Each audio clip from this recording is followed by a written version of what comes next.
Iran अमेरिकेतल्या सीजफायरला आता खिंडार पडलंय. गेल्या 2 ते 3 दिवसांपासून या दोन्ही देशांनी एकमेकांवर हल्ले करायला सुरुवात केली आहे. अमेरिकेचं अपाचे हेलिकॉप्टर पाडण्यात आल्यानंतर अमेरिकेनं सेल्फ डिफेन्सचं कारण देत इराणच्या लष्करी तळांवर हवाई हल्ले केले. यातच इस्रायलनं इराणचा मित्र असलेल्या लेबनॉनवर सीजफायरच्या दरम्यान हल्ले सुरूच ठेवल्यानं इराणनं इस्रायलवर सुद्धा हल्ले केलेत. अमेरिकेच्या हल्ल्यांना प्रत्युत्तर म्हणून इराणनं कुवेत, बहरीन आणि जॉर्डनमधील अमेरिकन तळांवर मिसाईल आणि ड्रोनने हल्ले केले. या सगळ्यामुळं आखातातलं युद्ध पुन्हा एकदा पेटलंय. पण आता इराणनं पुन्हा एकदा स्ट्रेट ऑफ होर्मुझ पूर्णपणे बंद करणार असल्याची घोषणा केली आहे.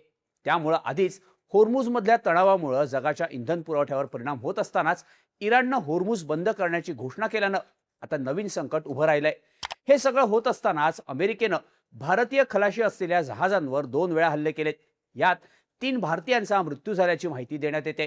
त्यामुळे भारताकडून आता अमेरिकेला सुद्धा समन्स बजावण्यात आलंय.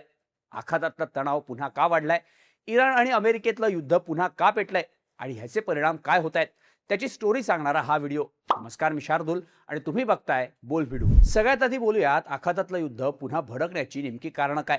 8 एप्रिलला पाकिस्तानच्या मध्यस्थीनं अमेरिका आणि इराणमध्ये सीजफायर झालं होतं. पण हे सीजफायर फक्त नावापुरतं होतं, कारण गेल्या 2 महिन्यात प्रत्यक्ष युद्ध कधीच थांबलं नाही.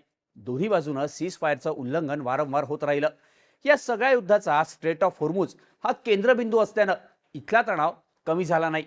असं असतानाच 8 जूनच्या रात्री अमेरिकन लष्कराचं AH-64 अपाचे हेलिकॉप्टर ओमानजवळ स्ट्रेट ऑफ होर्मुझमध्ये पाडण्यात आलं.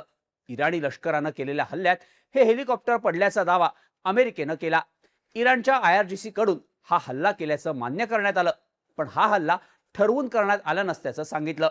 पण ह्या हल्ल्यानंतर अमेरिका चांगलाच आक्रमक झाला. डोनाल्ड ट्रम्प यांनी अमेरिका या हल्ल्याला प्रत्युत्तर देईल असं सांगितलं. त्यानंतर अमेरिकन लष्कराकडून इराणचे नौदल तळ असलेल्या सिरिक आणि जास्क बंदरावर हल्ले करण्यात आले. तसंच बंदर अब्बास इथला हवाई अड्डा आणि क्वेशमच्या मिलिटरी स्टेशन, होर्मुझ जवळच्या रडार साइट्सना अमेरिकेकडून टार्गेट करण्यात आलं. हे हल्ले सेल्फ डिफेन्स म्हणून करण्यात आल्याचं अमेरिकेकडून सांगण्यात आलं. अमेरिकेच्या या हल्ल्यांना चोख प्रत्युत्तर दिलं जाईल असं इराणनं आधी स्पष्ट केलं होतं. त्यानुसार इराणच्या IRGCनं बहरीनमधल्या अमेरिकेच्या 5th फ्लीट हेडक्वार्टरवर हल्ला केला. तसंच अमेरिकेच्या कुवेत आणि जॉर्डन इथल्या लष्करी तळांवर सुद्धा इराणने ड्रोन हल्ले केले. एकीकडे हे सगळं सुरू असतानाच इस्रायल सुद्धा शांत बसला नव्हता. खरं तर जेव्हा इराण आणि अमेरिकेत शांततेसाठी चर्चा सुरू झाली, त्या चर्चेत इस्रायलनं भाग घेतला नाही, कारण इस्रायलला हे युद्ध थांबवायचं नव्हतं.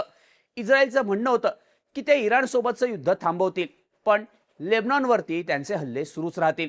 इस्रायल लेबनॉनमधून माघार घेणार नाही. पण इराणला इस्रायलची ही अट मान्य नव्हती. इराण लेबनॉनमधील हिजबुल्लाच्या माध्यमातून इस्रायल विरोधात प्रॉक्सी वॉर करतोय. त्यामुळे इस्रायलनं लेबनॉनवरचे हल्ले थांबवले नव्हते. 7 जूनच्या सकाळी इस्रायलनं लेबनॉनची राजधानी बैरूतच्या दक्षिण भागात जोरदार बॉम्ब हल्ले केले. हा भाग हिजबुल्लाचा बालेकिल्ला मानला जातो. याच भागात या संघटनेचं कमांड सेंटरही आहे. इस्रायलनं हा हल्ला केल्यानंतर त्याला त्याच रात्री इराणकडून उत्तर देण्यात आलं. इराणच्या IRGCनं इस्रायलच्या 2 मिलिटरी बेसवरती हल्ले केले. इराणनं इस्रायल विरुद्ध फुल स्केल ऑपरेशन सुरू केलं. या ऑपरेशनला नाव देण्यात आलंय ऑपरेशन नसर. पर्शियन भाषेत नसर या शब्दाचा अर्थ होतो विजय. इराणनं या हल्ल्यानंतर एक स्टेटमेंट जाहीर केलं. इराणनं त्यात म्हटलं की इस्रायलनं मर्यादेचं उल्लंघन केलंय. इस्रायलला ह्याचे परिणाम भोगावेच लागतील. इस्रायलनं जर लेबनॉनवरचे हल्ले थांबवले नाहीत तर इराण इस्रायलवरचे हल्ले आणखी तीव्र करणार असा इशारा इराणकडून देण्यात आलाय. आता इस्रायल इथे थांबणार असं बोललं जात होतं, पण इस्रायलनं सुद्धा इराणला प्रत्युत्तर द्यायला सुरुवात केली. 8 जूनला इस्रायलनं इराणच्या तेहरान, तब्रीज आणि इस्फहान या शहरांवर हल्ले केले. या सगळ्यामुळं इराण, अमेरिका, इस्रायल हे युद्ध आता पुन्हा एकदा पेटल्याचं दिसतंय. 10 जूनला अमेरिकेकडून इराणची राजधानी तेहरान, बंदर अब्बास, क्वेशम बेट, सिरिक आणि मिनाप अशा 5 शहरांवर हल्ले करण्यात आले. या हल्ल्यानंतर इराणनं सुद्धा आक्रमक भूमिका घेतली. IRGC कडून गुरुवारी होर्मुझची सामुद्रधुनी पूर्णपणे बंद करण्याची घोषणा करण्यात आली आहे.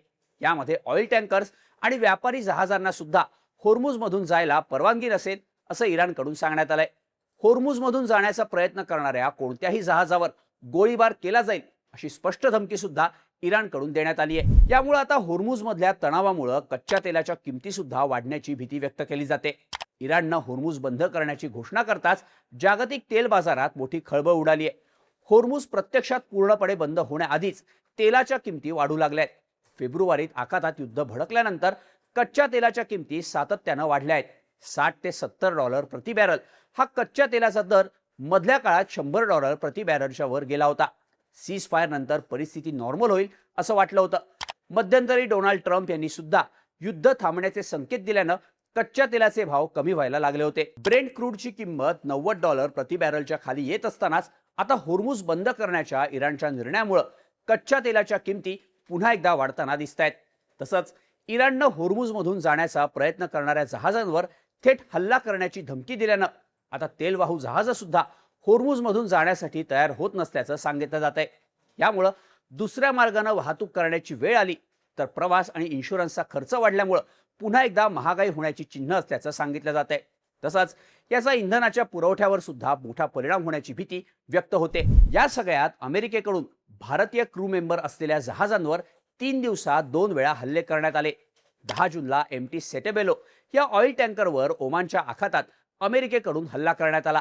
पलाऊच्या या ऑइल टँकरवर एकूण 28 जणांपैकी 24 भारतीय क्रू मेंबर्स होते.